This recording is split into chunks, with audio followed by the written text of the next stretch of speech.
I spent 14 months planning my wedding. 14 months of vendor calls, deposit checks, and convincing my fiancé that yes, we did need a seating chart for 80 people. And exactly 6 weeks before the big day, my sister stood up at a family dinner and announced her engagement for the same date. She knew. She'd known for months. And when I confronted her, she just smiled and said, "It's not like you own that Saturday." So I didn't yell. I didn't cry. I got quiet, and I started planning something else entirely. My name doesn't matter for this story, so let's just call me the bride, because that's the role I'd been playing since the day my now husband, Daniel, proposed at his parents' lake house. I have one sister, younger by 2 years. Growing up, we were close in the way sisters are close when there's no real competition between them, different friend groups, different interests, different lives. That changed the moment I got engaged. Suddenly, she was asking questions I didn't expect. What venue did I book? What date did I pick? How many guests? I thought it was excitement. I thought she was just invested in my happiness. I was wrong.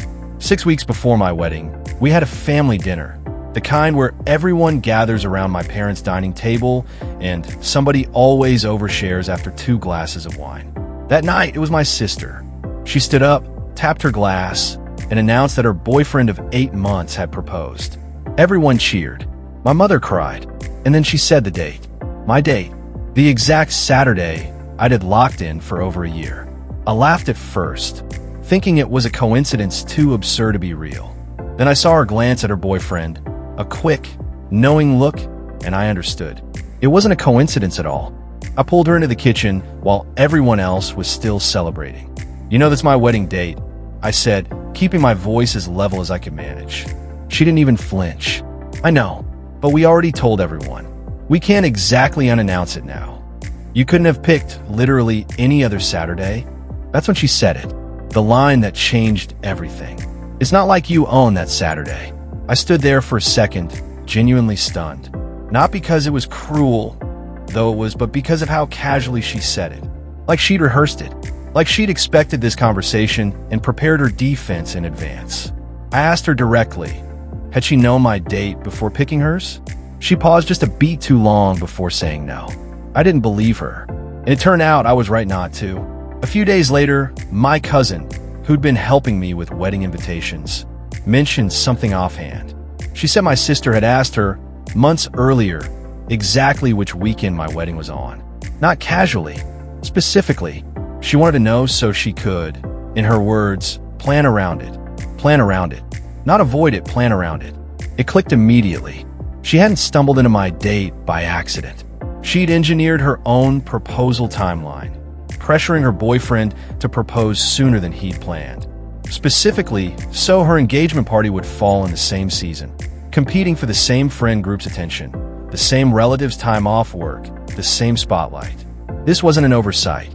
It was a decision. My sister had chosen, deliberately, to plant her flag on my day.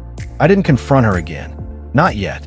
Instead, I did something I'm not entirely proud of, but given everything, I don't regret it either. I waited.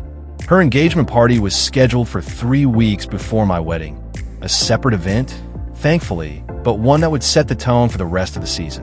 Family, friends, co-workers, all gathering to celebrate her. I RSVP'd yes. I even offered to help coordinate a few things, which she happily accepted, probably assuming I was extending an olive branch. I wasn't. I quietly reached out to a few close relatives, the ones who'd actually witnessed the family dinner conversation, who knew the real timeline. I didn't ask them to lie. I didn't ask them to cause a scene. I just asked them one simple favor. If the topic of date planning ever came up naturally in conversation at the party, don't change the subject to protect her. Just answer honestly. I also, and this is the part I'll admit was a little petty, offered to help with the party playlist. And I made sure one particular song made it onto that list. A song that had been our song long before it was ever anyone else's. Daniel's and mine. The one we'd chosen for our first dance, the one she knew about because she'd been there when we picked it. I didn't sabotage her party. I didn't ruin her night on purpose with some dramatic scene. I just stopped protecting her secret. The party started exactly as engagement parties do. Toasts, laughter, a slideshow of old photos. Then, about an hour in, a family friend asked the question so many people had clearly been wondering privately. Wait, isn't this the same weekend as your sister's wedding? My sister laughed it off at first, said something vague about these things happen. But the friend pressed, genuinely curious, not malicious. But didn't you already know her date when you got engaged? And that's when my aunt, one of the relatives who'd been at that original dinner, said, simply and honestly, yeah, she knew. She asked me about it herself, months ago. The room didn't erupt into chaos. There was no dramatic gasp, no spilled wine, no movie-style scene. It was quieter than that, and somehow worse for her. Just a ripple of uncomfortable glances. A few people shifting in their seats. Her fiancé's face shifting from confused to visibly upset, clearly realizing for the first time that the coincidence he'd been told about wasn't a coincidence at all. Later that night, when the song came on, our song, I watched her freeze for just a second before forcing a smile and changing the subject when someone asked where it was from. I didn't say a single accusatory word all night. I didn't have to. The truth did the work for me. She called me the next morning, furious. Accused me of humiliating her on purpose, of turning family against her, of ruining her night. I told her the truth. I hadn't lied to a single person. I hadn't fabricated a single detail. All I'd done was stop covering for her. She didn't apologize. Not that day, and honestly, not for a long time after. But she did, quietly, without ever admitting it out loud, reach out to her venue 2 weeks later and move her wedding date to a different Saturday, one that wasn't mine. My wedding day came and went exactly as planned.